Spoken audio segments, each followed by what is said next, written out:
Well, today we're going into LSAT resources, right? hmm And specifically non-Odyssey LSAT resources that we've seen people use on their own or in tandem with one-on-one tutoring with Odyssey. Some resources that we think are of very high quality and definitely things that you should check out hmm if you're planning on doing self-study, or you want to get a base of self-study, or you want some self-study materials along with some one-on-one help.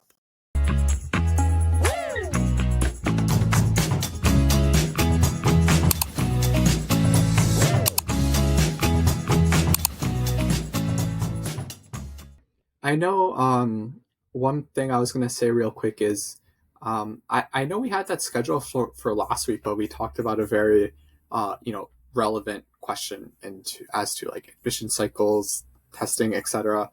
Yeah. So I actually prepped for the biggest mistakes when studying for LSAT, but we could also do resources. So depending on what you think would be best. Yeah. Why don't we throw out some resources this week, and then next week we'll hit them with the biggest mistakes. Yeah, I think that's that's a good call. The biggest mistakes is something that people always ask, so I think that'll be good. Well, definitely, if you're watching this, watch our episode next week, because we will dive into some of the biggest mistakes people make, and they're very common. They're easy to make. We've probably made them. Too many. Yeah. So, but today, let's look at some of the resources people can use to avoid some of these mistakes and just jump right into kind of the best resources possible out there. So one thing I'll say is I don't think people utilize like forums or different uh, resources for checking answer explanations. I think oftentimes people will just stick to one source, but then they won't really understand, right? But there's lots of different like test providers, or it's not even affiliated. It's just like this is a discussion board, and then sometimes one's explanation will click, or maybe someone needs a visual explanation. So I think oftentimes I see people just sticking to just one explanation, they don't get it, and they move on. But it's like, oh, there's so many different places we can look at to see if you really understand. Yeah, for sure. And, doing a quick Google search of like the whatever's in the question. Exactly. Usually that will pull up a few forums where somebody else has asked that question, and maybe an instructor has gone in and answered it, or another student has gone in and answered it. And, or someone's just written a nice explanation out there for people to read. So definitely can be useful. And I definitely did that when I was studying. I would, just type in like the first few words of the prompt or of the stimulus or of the reading comp passage or the question, and usually some stuff will pop up pretty quickly. Yeah. And I think the biggest thing is, oftentimes when we were reviewing, or when we see people review, it's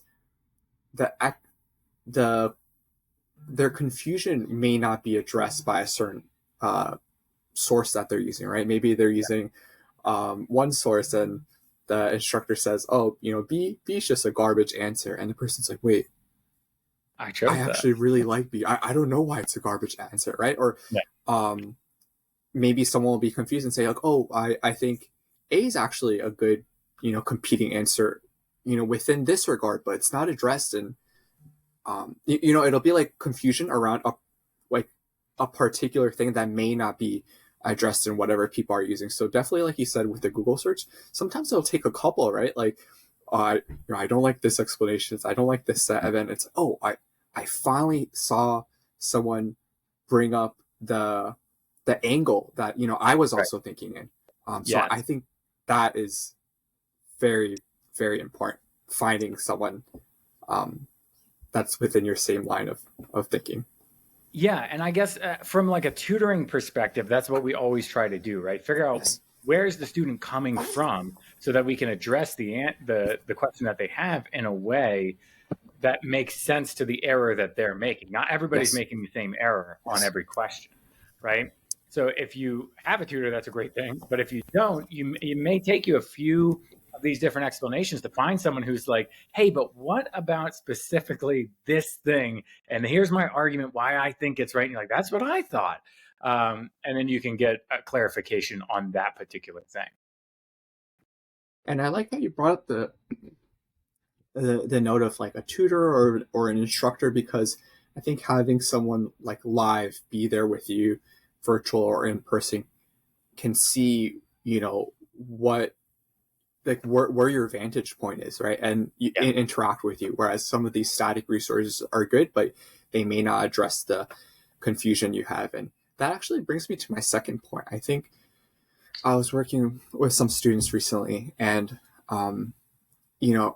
well, this student was, a very high performer already in the mid 170s. And just by virtue of having a discussion, he was like, oh, that was, very helpful for me because you brought up points I hadn't even considered before. Or through talking to you, I was able to better understand my reasoning and how I differentiated between these answers. So I think that talking component really clarifies, like, if we really understand what we're talking about, or if we can explain it to someone else, then we can, more easily replicate that process. So instructor, tutor, great. Also study buddies, right? Preferably you'd want someone who can, nudge you and, ask you to explain, at the level that you're at. Yeah, and also if you're working with somebody and you say like, hey, I chose answer choice B, they're not allowed to, or if they do, you should probably find someone new. They shouldn't say to you, oh, well, that's out of scope. Let's move on. Like that would be a terrible explanation from like a human being when you're like, now somebody might write that in an explanation, not seeing why somebody might end up in answer choice B because the thing that caught that person didn't catch the person writing the explanation. But I mean, effectively, all the incorrect answer choices are out of scope in some sort of way, right? So it's not really a clarifying. So you can really kind of dive deep and get into that conversation, and then work on explaining why you got there, and then looking back at the finer points of the passage or the LR question and figuring out, oh, here's why specifically that argument fails for that answer choice. And I think it really does happen very, very often when whatever, someone will just dismiss an answer choice. So it's like, oh wait, that, like, I actually love that answer choice. So it's important to find personalization that helps us understand and check if we understand. Another thing I'll say is, like, it's a little surprising, but you can find communities and places where you wouldn't expect. Like, for example, maybe not like necessarily younger like listeners or applicants, but there's like Discord, which is primarily for like video game chatting and usually used for games, but that is lots of different LSAT groups there, and then they structure it by like score ranges or maybe by like availability for studying. There's even things for like language resources there. So and it's not to say that you're going to find something that's going to work. It's a lot of trial and error, right? Same thing with study buddies, where if it doesn't work, like, there's no problem. You just keep moving until you find something that fits your schedule and fits how you best review. And that's same for resources too, right? Like, I've had people who they do all the research and they're like, all right, I'm going to do like a self-paced online course. Okay. You do your research and you're like, all right, 7 Sage, right? And you're like, all right, this looks super solid. And it is, right? They got a really solid program.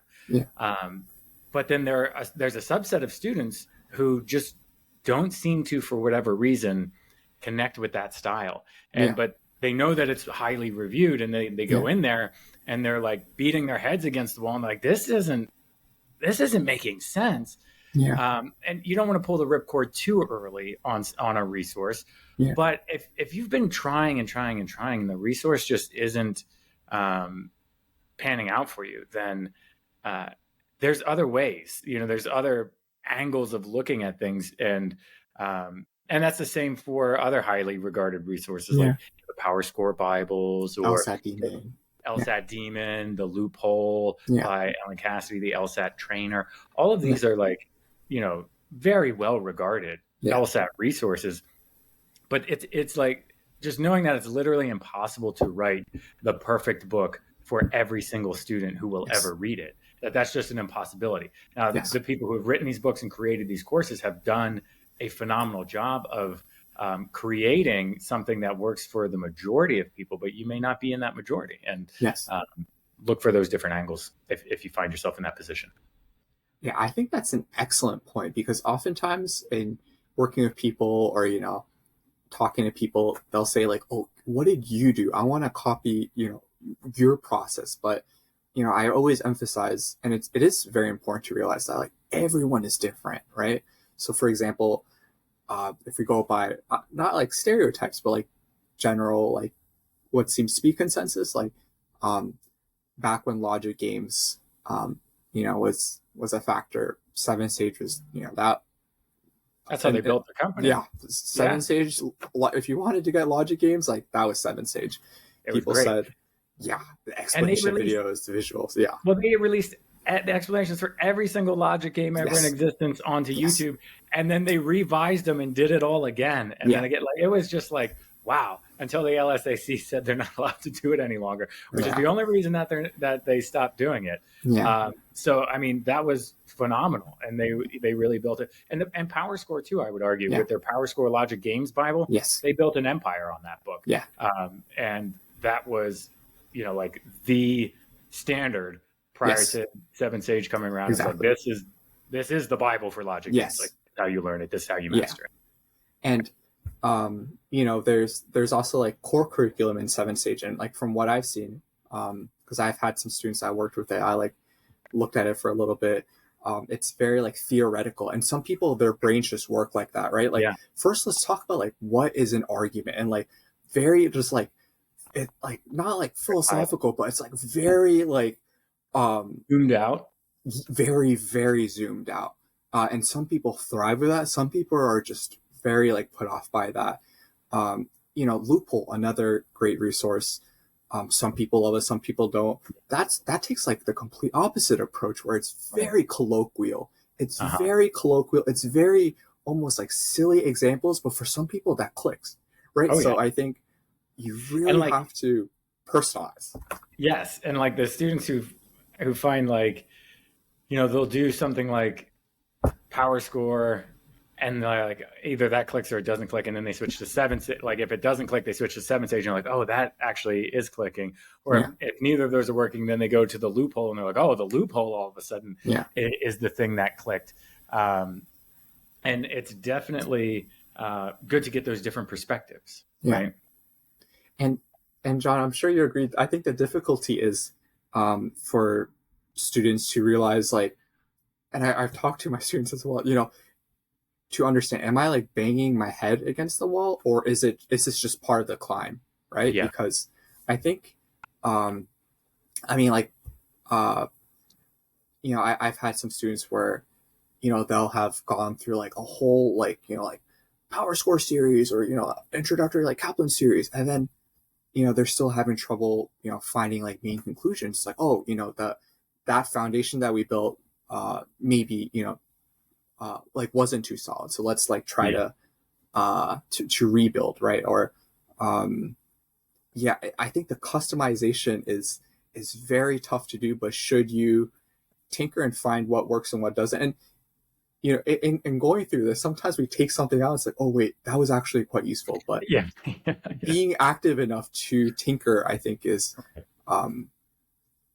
what will ultimately help. Yeah, and with us, I mean, that's so built into our philosophy as a company, right? Like we guarantee we're going to get you to the perfect tutor, because we're like, this is super important that you're getting the right perspective that really clicks with you. But then sometimes people will work with that person. They'll be like, scores going up, scores going up, scores going up. And then they'll get to some sessions and like, I don't feel like I'm learning a ton any longer. And it's like, oh, maybe it's time for a new perspective. We should swap that tutor out for you.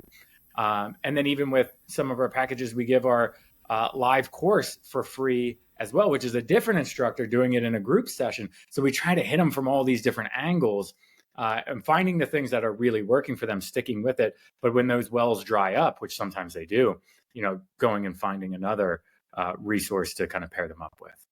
Yeah, and I like how you mentioned group instruction too, because one thing I've seen is, maybe it'll be, um, you know, uh, a cohort where it's like friends that know each other, maybe some people from the office, and then they're targeting a test date, and when they work, with a tutor or like in a class setting, it's like they have that positive feedback loop, right, where other people are also studying what they're studying in the same material, and then they can ask, and it's like that classroom setting is helpful for some people, right, where Yeah. but again, for some other people, it's not personalized enough. So it Yeah. really does take a lot of tinkering. And I would say highly underrated. But on the note of study buddies, I think what I found is that most people are scared because they're like, oh, if it doesn't work, like, how do I say no? But no one's feelings are hurt. I know personally for me, before I found my like my two study buddies that really helped me get past the plateau and like become excellent. I had a study buddy or two where it just wasn't productive with the way they want to learn, and me, and it's no problem when I've joined some groups, and I go in and it's like, oh, this it's not very helpful to how I learn, and I leave. It's yeah, it's not a problem. Yeah. It's not. Yeah. And if it's not helpful for you, it's probably not helpful for them. Yeah. And, you're just, both of you are trying to figure out a way to say like, well, maybe we should move on.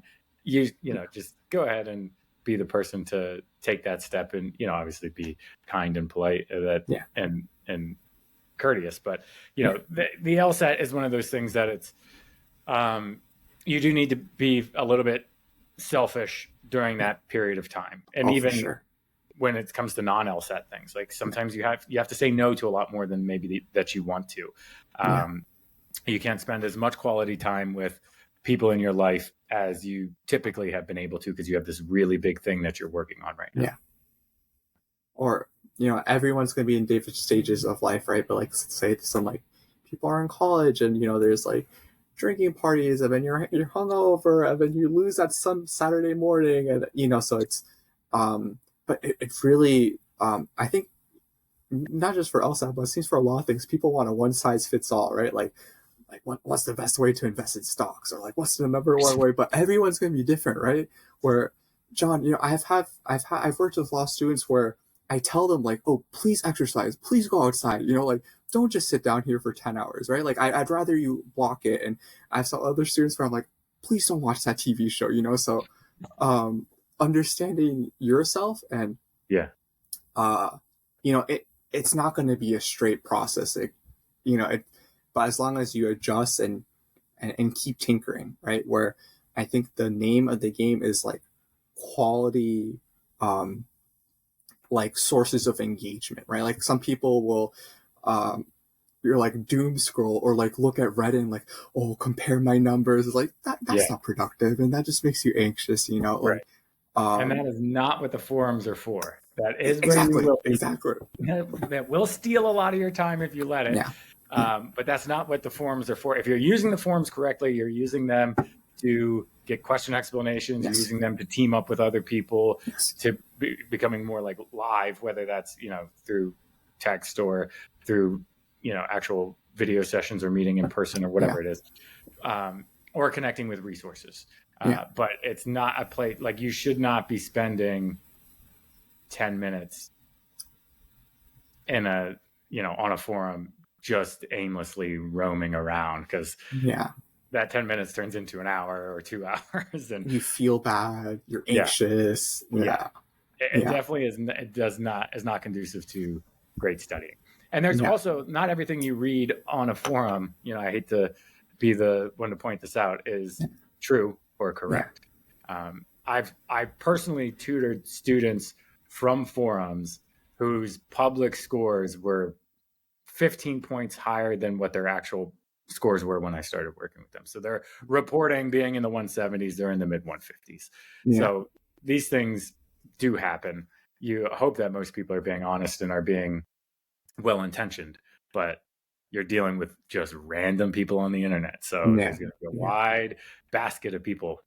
Yeah. I think that's a great point because honestly, this like self journey through LSAT could really be like extrapolated to other areas, right? Where I'm thinking of like bodybuilding forums, right? Where some people say like this is the way you gotta do this. It's like, well, like take everything with a grain of salt. Be mindful, have quality. Um, yeah, just make sure to have like good QC, right? Yeah. Um, And you have to yeah. realize different people's perspectives too, right? Yes. Like if we take the bodybuilding example, there may be some supplement that is very expensive.